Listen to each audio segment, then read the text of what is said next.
The perfect segue Hey into guy. the Drew Gooden. Sorry I haven't posted a video in a while. I went to Europe on vacation, but we accidentally locked our keys in the car, so we had to swim back. Boy, are my arms tired. Oh, come on. That's the best you could come up with? It's been like 2 months, man. You suck. Ah, shit. In case you didn't hear, the Writers Guild of America went on strike this month for the first... Good meta commentary. I like that. Okay, I'm gonna pee. I'll be back in a second. This is Drew Gooden's new video on the writer strike, which I will be covering in a second. in 15 years. As a result, shows like Saturday Night Live, The Daily Show, and Late Night with Jimmy, and Jimmy have ceased production until negotiations are agreed upon. The longer the negotiations take, however, the more shows will be delayed and affected. It won't just be daily talk shows, it'll be entire seasons of your favorite Netflix show. And for the shows that insist on powering through without writers, it will have the potential to completely tank the entire series. Because that's what happened last time, and there's a very good chance it's going to happen again. If you don't remember the 2007 writers' strike, it was a weird time for TV. Scrambling to come up with new programming without being able to employ writers, a lot of networks started doubling down on reality shows, which really altered the landscape of television for years and years after that, even though the strike itself only lasted about 13 weeks. I mean, TLC started just falling around families with a bunch of kids for a while.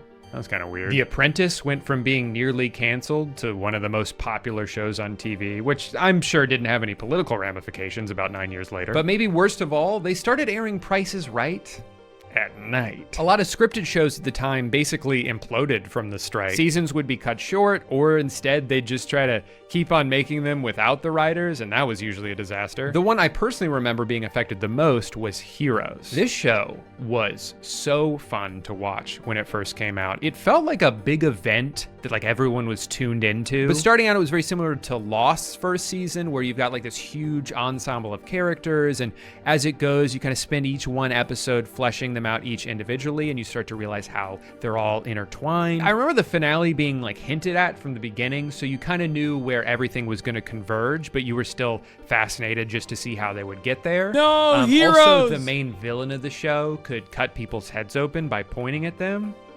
And that was cool as hell. So when season 2 started, the showrunner developed this big vision for everything that would come, but had to slow things down for a bit, set up some new characters and plot points, get the ball rolling on that. And it was a little confusing, but you felt like it was all leading to something.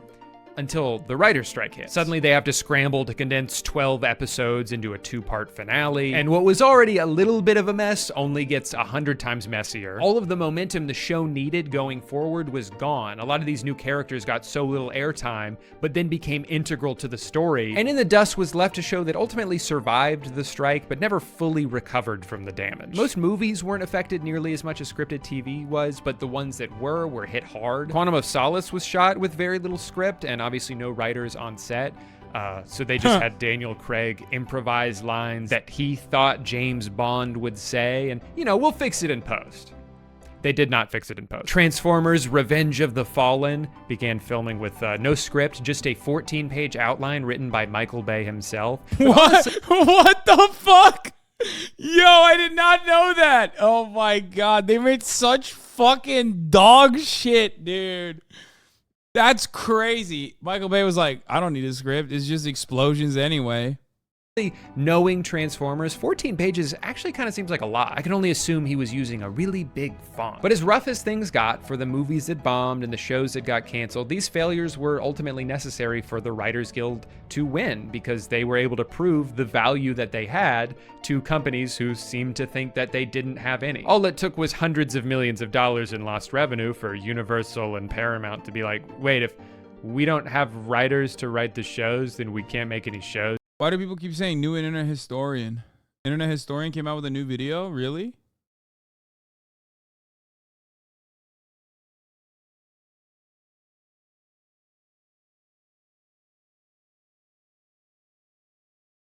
Why are people saying that? And that we can't make any money off the shows? Why didn't you explain it to me like that in the first place? So eventually their demands were met, the strike ended, and the producers and writers lived happily ever after. until like 12 days ago. The WGA is striking again with a few main bullet points. They're trying to stop production companies from continuing to shrink writers' rooms. They're fighting to be paid residuals for streaming shows rather than just a day rate. And they're fighting to keep AI out of the writers' room altogether, because as much as Silicon Valley tech bros look at ChatGPT with dollar signs in their eyes, it completely undermines writers and really the entire point of art in the first place. Not that that matters. So one of the biggest differences between this strike and the last one is that a lot of the demands coming from the writers are in regards to streaming services, which for years have been treated by Hollywood as like this fun little side thing that, you know. Pretty fire for Drew to make this video, by the way. It's unique, it's entertaining, and it talks about the fucking writer strike. I mean, what a fucking G, dude. What a ledge. What a fucking ledge. Absolute ledge, yeah.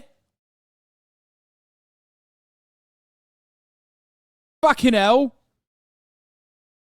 It doesn't come close to matching the allure and prestige of cable television. I am a surgeon! Even though he put a good doctor in there too. Well-respected show from the past 7 years has come from Apple TV, Netflix, or HBO Max. But because streaming is still archaically being viewed in this way, the writers are not able to receive nearly the same benefits. For example, thanks to past strikes and negotiations, network TV writers continue to get paid every time their show re-airs in syndication. So since shows like The Office and It's Always Sunny air over and over and over again on cable television and therefore continue to earn revenue, the writers keep getting paychecks. Which makes sense, right? As long as something keeps making money, then everyone involved in making it should keep getting a percentage of that money. But on streaming, there is no potential for growth for the people who helped bring it into existence. If you're involved in writing something that goes on to become the most popular show on Hulu for weeks and causes thousands of people to sign up for a subscription that they didn't have before just because they want to see the show you made, and maybe they even like it so much that they just continue to pay that subscription until the next season comes out, none of that matters to you because you'll never see any of that extra revenue that you helped earn. There's no financial upside for doing a good job. So overall, that's probably the biggest issue of the strike, but there are a few others. For years, production companies have been pushing for smaller and smaller writing rooms, which puts more work on the shoulders of fewer people and gets rid of the job security that used to be there for everyone who is now brought on for just as short of a time as humanly possible. Most of those people are paid for just a couple of weeks of work. They come in, they learn the show, they contribute a few ideas, and then they're told to get the fuck out of there so we don't have to put your name in the credits and we don't have to keep you employed while we continue to work on the thing that you helped come up with. And I think this is where one of the biggest misunderstandings about scripts comes in, where people treat it as if it's something the writers just type up and then they print it out and then the script is done. Now we can send all those people home and show them the movie when we're done filming it in 6 months. But that's not how it works, or at least not how it should and has in the past. Scripts are constantly evolving, even once filming starts. Sometimes everyone shows up to set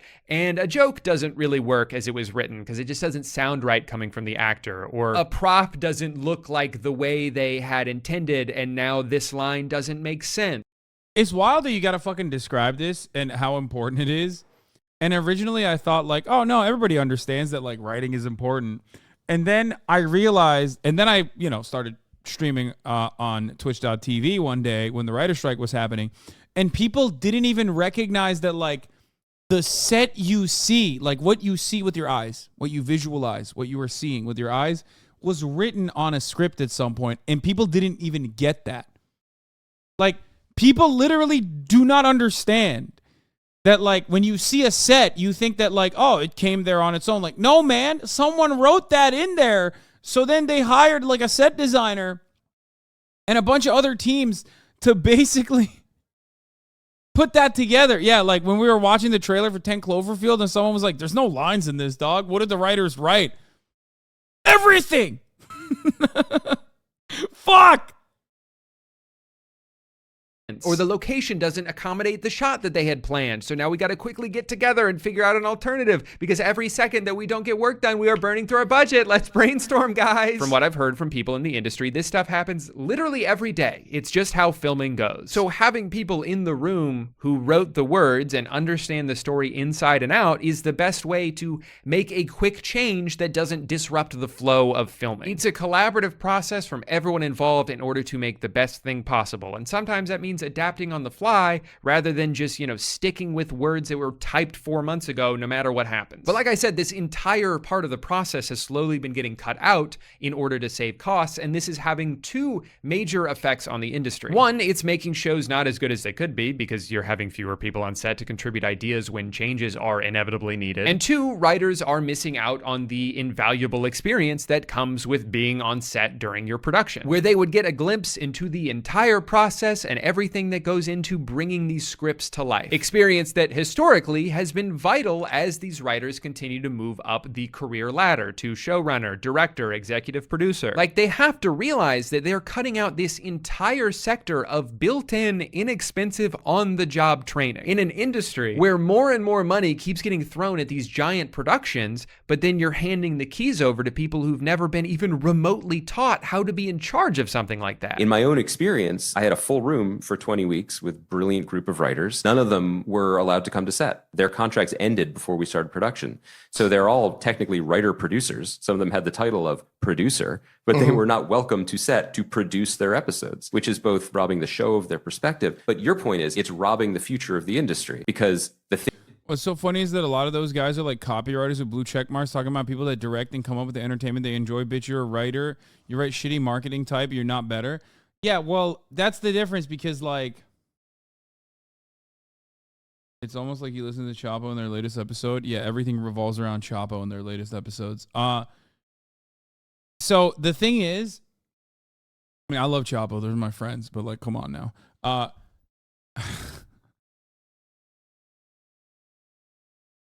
Only Chapo knows things about writers. Oh my God. Gotta talk about David Simon. Thank you, friggin' Banana Pants. Yo, David Simon went on an unhinged rant, by the way. Not about this, but about cops. It was crazy. Did you guys see it? He was like defending cops and policing in the most unhinged way. Okay. Aaron Sorkin is anti-union. Let's go. Of course he is, dude.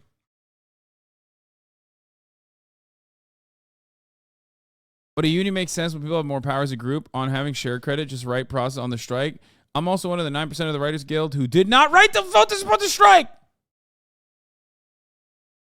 Let's go. Of course Aaron Sorkin is anti-fucking union, dude. Of course he is. 2010. Let's go, baby. Let's fucking go, dude. Of course he is. God, he is so unhinged. David Simon supports the strike at least? Of course. David Simon supports the strike, and he also supports... David Simon is responsible for the best anti-propaganda media that is available for public consumption. And I find it truly hilarious that he spends so much of his time on Twitter defending cops now.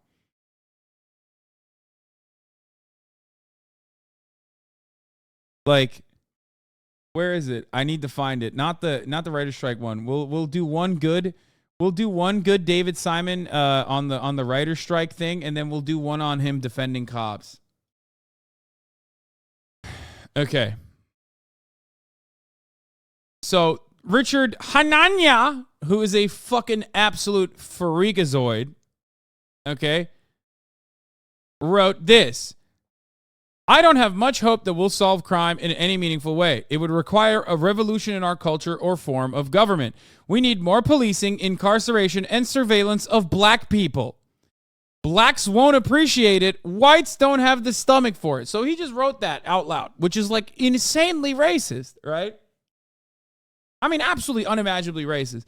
So Jeet here turns around and says, this is what all Law and Order people think, but most aren't honest enough to express it publicly, right? David Simon saw that and said, hey, what's up, guys? I'm David Simon, the writer, director of The Wire. Hey, what's up, guys? I'm David Simon. I wrote and directed some of the best anti-cop videos you have seen. I did an incredible rendition of the original work of journalism coming out of Baltimore on, on We Own the Night is what it was called. I've talked about this a lot. Hey, what's up? I'm David Simon, and I love cops.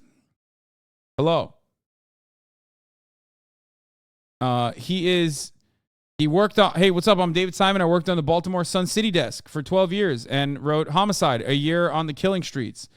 What's up? I'm David Simon, and you might recognize me from We Own the City. Or what's up? I'm David Simon. You might recognize me from defending the most unhinged racist screed that I will defend now for no reason. He said he's an asshole, but you're doing no one any good service by using him to hyperbolically declare that any and all argument for sound policing is racist in origin or intent. It's like, why did you think that this was about you? Like, you literally could have avoided talking about this. You could have just read that and moved on. But he was like, no, I'm David Simon. I also think law and order. I'm a law and order guy. Okay? So I'm going to fucking defend it. You can't stop me. I'm David fucking Simon. Okay?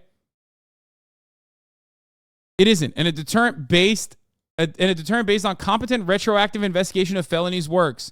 Addressing violent crime by seriously, I fucking had to bookmark it, by seriously probing incidents, especially those in the most vulnerable neighborhoods, and arresting repeat offenders may in fact be the most definitive thing law enforcement can do to reduce serious crime.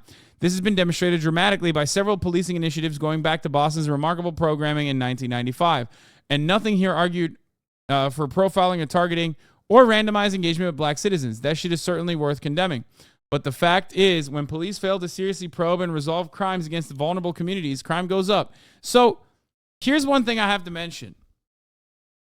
And it's funny because, like, I say similar things, not defending Richard Hanania, okay? But, like, I say this all the time. I'm like, dog, you still need, like, someone to solve crimes. Whenever someone comes up to me and is like, I'm crusty, and I think, like, there's no reason for policing. We should just, focus on a rehabilitative approach to justice that also does not mean that there's no enforcement of the rules and laws that we have collectively decided are sound, right, for societal development. And I'm like, no, that's stupid because someone needs to solve the crimes. I'm saying police don't currently, okay? You have a 50-50 chance of getting away with murder in this country. That's right. For the record, for those of you who don't know, that's literally a factually correct statistic. It blows my fucking mind, honestly. 50-50 chance of getting away with murder in this country.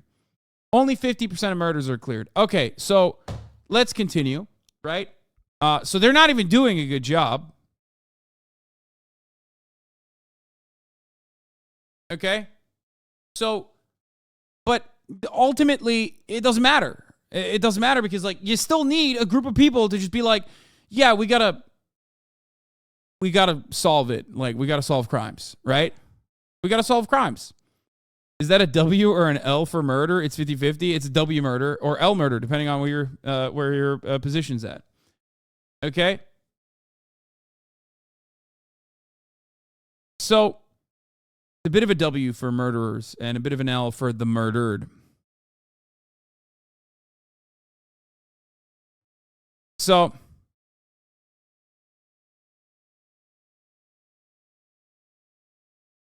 yeah, I do understand that we still need like some form of policing, some organization that you would understand to be like doing the job that theoretically the police are supposed to be doing.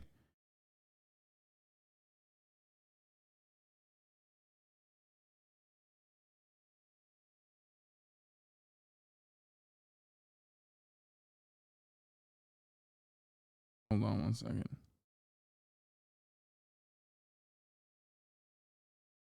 No, police probably would end up with even more Jordan Neelys.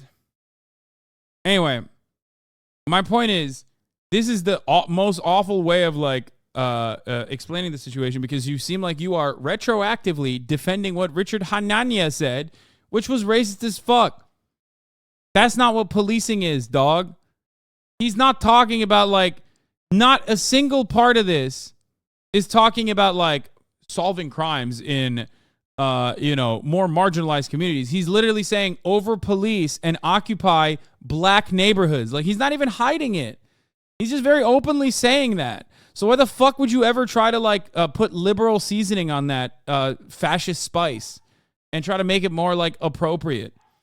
Very weird. Okay? Just because the institution is corrupt doesn't mean we can't fix it, dumb. Wait, first of all, I did not say that. I don't know how we would fix policing as an institution under capitalism, but you know, but it's ridiculous to act like, you know, it's an easy solution or something. Okay.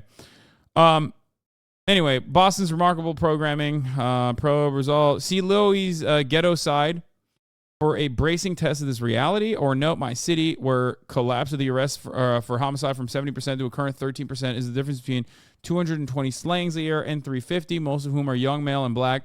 Which brings us to my final critique here. I live in Baltimore and know folks from all points of the local compass, and the only people I hear for arguing that policing is oppression or that any afford to maintain any law and order are never people trying to raise families or reside or work in West Baltimore or East Side or Pimlico or Cherry Hill. They are either academics, commentators, or ideologues who very much live elsewhere. The people I hear from want the shooters to be locked the fuck up. Yeah, no shit. Who says shooters should not be locked up? Not only are you now defending Richard Hanaya's his ridiculous racist screed, even if you don't agree with it, you functionally and fundamentally are defending him. Okay? But you also are like, you know, doing straw mans in defense of like the counter against him. Again, this is no argument for mass arrest or incarceration, for broken windows policing, for drug warring, for harassment, but it is very much an argument for essential police work, which is why abolitionists and defund mooks can't endure it. Oh, blah, blah, blah, blah, blah, blah.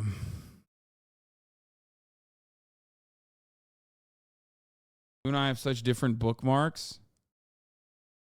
It's gay as fuck for a man to say he's craving anything. Okay, but this is like facts, though. It is. What are you craving? Craving some dick? Exactly. That's what I thought. As a man, if you say you're craving anything, it means you're craving dick.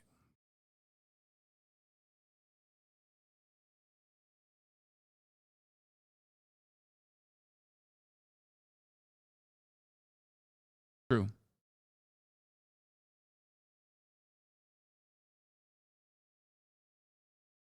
Is this true? Jerking off is gay. You're a man playing with a penis for fun. Gay. Also true. Yeah. Anyway, we got here because I was watching Drew talk about the writer's strike. Things you learn on set are completely different than what you learn in a room just writing scenes that don't cost anything and you can put them anywhere you want. And then you end up with this continuing cascade of problems, right? Where like people are suddenly given a chance to make their own show as they should, but they don't have the experience on set and they're set up to fail. So ironically, what's going to happen is there are going to be more and more issues that arise on sets, expensive issues that result in reshoots and delays and extended post-production timelines. And before you know it, all of the money the studio was trying to save by pinching pennies at every corner is just going to burst into flames anyway. I read that even one day of reshoots can cost like $250,000 when you have these writers who are just trying to stay employed for a few extra weeks so they can help out on set where they could have helped prevent the reshoots in the first place. Almost 100% of the time, it would have been cheaper just to pay them. It's so stupid. You've got the real-life embodiment of Kendall Roy out here making business-first creative decisions that make shows worse and then lose money anyway. So, in my opinion, everything the WGA is fighting for is more than fair. Everyone deserves to be paid what they're worth, and there's absolutely no reason in this situation to be rooting for the CEO of Warner Brothers who can't even seem to figure out what they want their app to be called. And yet, even though to me it seems like a no-brainer thing to support, that hasn't stopped some of the dumbest people on the planet, Twitter Blue subscribers, from sowing discourse. Like there's this weird thing where people seem to assume everyone in Hollywood is filthy rich just because the industry they're a part of is. But on average, writers are earning less than they did 10 years ago. Writing jobs don't last nearly as long as they used to because seasons are significantly shorter now, and no one wants to keep the writers around once they feel like their job is done, even though it's not. In the past, residual checks from previous gigs would keep them afloat in between jobs, but without that, a lot of them are having to deliver Postmates and find side hustles just to make ends meet. But then you've got these people who are salivating over the idea of spoiled Hollywood writers finally getting a reality check. Good riddance, Hollywood losers. Or should I say Holly weird? Who even needs human writers anymore? Just have ChatGPT do it. Everything's just sequels and remakes now anyway. And this sentiment that I've seen... Nothing gets my fucking blood boiling like a bunch of blue checkmark dumbasses talking about a thing with like insane amounts of confidence, but the thing that they're talking about, they have no idea how it works. It's just Dunning-Kruger blasted on my fucking face every goddamn day. It's like, I want to avoid seeing it. If it honestly feels like rusty nails scraping my fucking retina. Every single time I turn on Twitter, they're literally everywhere. They're like popping up left and right. I'm like, stop! At first, I thought it would be funny because I love looking at stupid shit, okay? Like, I love looking at unhinged screeds, right? You know this. I've talked about how creative the writing is in, like, disability activist Twitter sometimes, where people will just, like, say some incredibly wild ideas that I've never even seen before. I truly think that that's unique, and we should appreciate it, like the Tumblr-style woke screeds. I think that that's where writing is, right? That's where creativity is, as long as you don't, like, take it seriously, which a lot of people do, okay? Anyway, I love that shit. So I thought Twitter was going to be like that with Twitter Blue. No, these guys are just fucking stupid, dog. They're just, like, insanely fucking stupid and think they're so smart. Yeah, see? Chad is doing it already. Walkable cities are fat phobic. Incredible. Give me that take. I want to fucking inject that directly into my fucking veins. You know what I mean? That's the type of shit I love, okay? The problem with it is that Twitter weirdo game is pay to win now. It's not for the love of the game. Yeah, exactly.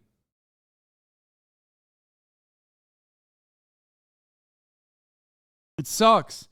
Now it's like, I was wondering who the fuck loves Elon Musk still and adore it, okay? I was always wondering who the fuck are his, like, insane fan base. And now I get to see it every day in my replies. Because all the blue check marks that paid $8 to, like, let everybody know how fucking stupid they are seemingly can't shut the fuck up. Shared by hundreds of people online is so infuriatingly stupid. Number one, if you're in support of a company replacing thousands of jobs with one single AI program, you are anti-worker. You are only supporting the billionaires in pursuit of screwing over everyone possible in order to maximize Dialectics, baby.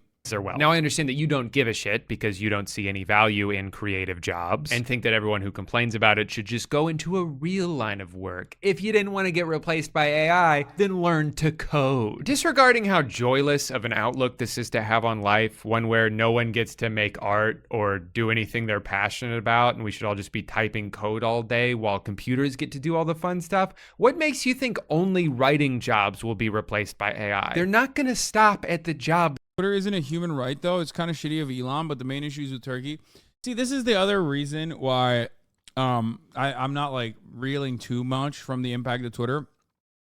Because all the weirdos that, like, completely misunderstand what I'm saying or bring up a point that is completely unrelated to whatever the fuck I just said, that want to come across as, like, super smarmy, can come and find me directly and deliver me the blue checkmark replies on my Twitch stream. Like, I never said Twitter is a human right. You just, like, brought that in yourself. I don't know why you brought that in. I think you just wanted to talk about, like, the Elon Turkey thing. So that's why you, like, thought this would be a good segue. Meanwhile, the best segues come at the top of the hour when there's a 3-minute ad break. And if you no longer want to see those ads, well, then all you need to do is subscribe, which you can do for $5 or for free with the Twitch Prime by connecting your Amazon Prime account to your Twitch account, where you get one free Prime subscription a month. Use it on your favorite broadcaster. You know, that you don't care about, they're going Speed to Razor, replace thank you for the 10 all gift of to the subs, jobs. allowing I think we 10 should people be to no in longer see support the of ads. any Mr. workers Members. who are fighting to prevent this from happening, but you seem to be so distracted by this one tree that you've yet to notice the forest you're standing in. Number 2, the idea that everything is just a remake or a sequel now anyway, so it's not like these writers are even coming up with original ideas. Yeah, there's a lot of rehashed IPs in Hollywood. Guess what? Blue You Slide don't Park, have thank you to for the 5 watch gifted. those. Do you know how much shit has come out in just like the past few years alone? It's been unlike anything I've ever seen before. These 10 out of 10 shows and movies that have unique plots and original characters and up and coming actors that aren't just Chris Pratt doing a voice and give me emotions that I can't even describe, but I guess you were too busy complaining about how woke the new Little Mermaid is to notice any of them. That's your own fault. Look, I get annoyed at how many sequels and reboots and superhero movies there are now too, but you know why they keep making them? Because they make a shit ton of money every time. And you know why they make a shit ton of money every time? Because you keep going to see them. Go watch something else, dude. But if you want more originality in Hollywood, you know what's not going to solve that problem? Fucking ChatGPT. AI does not create original ideas because it can't. It doesn't have unique life experience or a sense of humor that it can draw upon. It is a glorified search engine that just plagiarizes a bunch of elements of already existing human creations and regurgitates it onto a Word document. Can you believe this entire trailer is AI generated? Yeah. Dude, I'm sorry. Like, no matter how smart I think you are, if I catch you fucking looking at ChatGPT for advice, and it's not just like purely for the sake of content, I'm going to think less of you. Okay? Like, people do that for content. Okay? People do that for content. People do that for content. And that's fine. I have done it for content back in the day. And I will probably still do it for content. It's like having a little friend for your search engine, right? But like, if I catch you fucking being like, here's a life decision, ChatGPT, what should I do? Or like, I don't know, fucking things that you could come up with on your own that you think ChatGPT will do a good job. When the motherfucker lies all the time to fill in the gaps. Okay? You're a fool. That's it. Yeah, I can actually, because this shot is identical to one that already exists. Also, it looks like crap. And on the topic of AI, which is only a small part of the strike, but it's what a lot of these dumbasses are pointing to try to devalue writers and people who create art. To me, it's almost not even a matter of... Ethan was doing it ironically, but now it's become a real... What? What is Ethan doing? If I'm away for one fucking week. What is he doing? He's asking...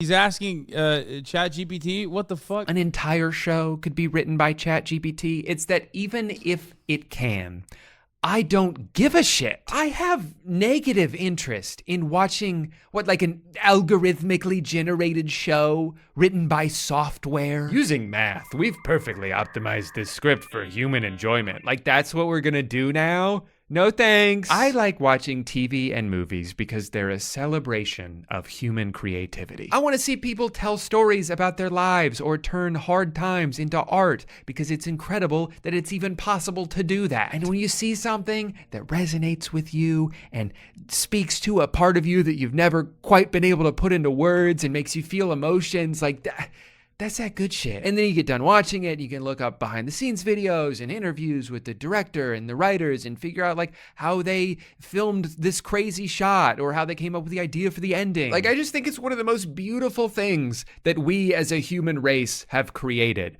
And I can't even relate to the mindset of someone who's like, yeah, but my computer could do all that. Like, I have nothing in common with that person. And to the people who treat every writer like they're the scum of the earth because they didn't personally enjoy one show, I don't think you realize that a lot of the changes that have been taking place throughout the streaming era, you know, the things the union is striking against, are contributing factors as to why you might not like a show as much as you used to. If there are fewer writers in the room, then the writers they have get stretched thin. If writers aren't paid to be on set while they're filming, then the shows are going to suffer. But most importantly, if someone can't afford to pay rent from doing their job and they have to waste all their time and energy on side hustles just so they can barely afford to eat, they're not going to do as good at the job. And that goes with any industry. Obviously, if you take care of your employees and give them all the conditions they need to succeed, the work will be better. And then when the work is better, more people talk about it and it makes more money and then everyone wins. It's so simple. Whenever people fucking say, whenever people are like, oh, dude, these TV shows suck, it's like, it's not the writer's fault, dumbass, either. Like, it's just not. They didn't write the show for their own pleasure. It's not like you think The Big Bang Theory is like a pleasure project, or Young Sheldon was like someone's literal like life's work? Like, you think someone was like, oh, dude, Young Sheldon, like I always wanted to write that. Like, no, man, it's just not. Pleasure project? I meant passion project. Yeah, you think Bazinga came out of someone's passion? No, man. Network TV was like, we need something. Fill it. Why are we against this? Just so one guy can have a third helicopter? That's the side you're on? He's not going to let you ride it. He doesn't know you. It blows my mind that because of a handful of crap. Look, this guy said, I want to drop kick Young Sheldon. And this guy said, I was Young Sheldon. And I think this guy is closer to that, to the reality of chat, than the other guy. Don't shit on Young Sheldon if you're a Twitch watcher, okay? Very likely you were the Bazinga kid. Happy remakes you've seen. You think every single writer in Hollywood is some millionaire hack looking down on you from their golden throne of infinite money. No, that's the people they're striking against. At the rate things are going, writing will not be a viable career path much longer. The only people who are going to be able to afford to do it are 22-year-olds with rich parents. And I don't want to watch those shows. I hate 22-year-olds with rich parents. So if you want TV to get better, you should be on the side of the people who are best equipped to make that happen. The last thing I'll say is that if you watch this video and you thought, well, I sympathize with the writers here, but this kind of thing is happening in every industry. The economy's in shambles, everything's more expensive now, and wages aren't going up to offset that. I agree. All of that is bad. I'm only focusing on this specifically because it's something that's happened before that I was interested then, I'm interested in now, and it's actively going on as we speak. I hope the writers win this, get everything they demand, and then it inspires other people to do exactly the same thing. Imagine if every public school teacher in the country went on strike at exactly the same time. Society would crumble in like an hour. Their demands would be met instantly. It's a perfect crime. Anyway, thank you so much for watching this video. I'm going to put a bunch of links to Twitter threads and news articles and podcasts and things that helped me write the video. One thing in particular, there's like a 7-page document written by a showrunner named Eliza Clark about how to be a writer on set, coming from someone who has years of experience being a writer on set. And I thought this was fascinating, like a really insightful look you don't normally see into everything that goes on behind the scenes. How many decisions need to get made, how many people are involved in making those decisions. I don't know, really interesting stuff. Anyway, I didn't post a video last month because I was gone and I got a mortgage to pay. So please enjoy a word from today's sponsor.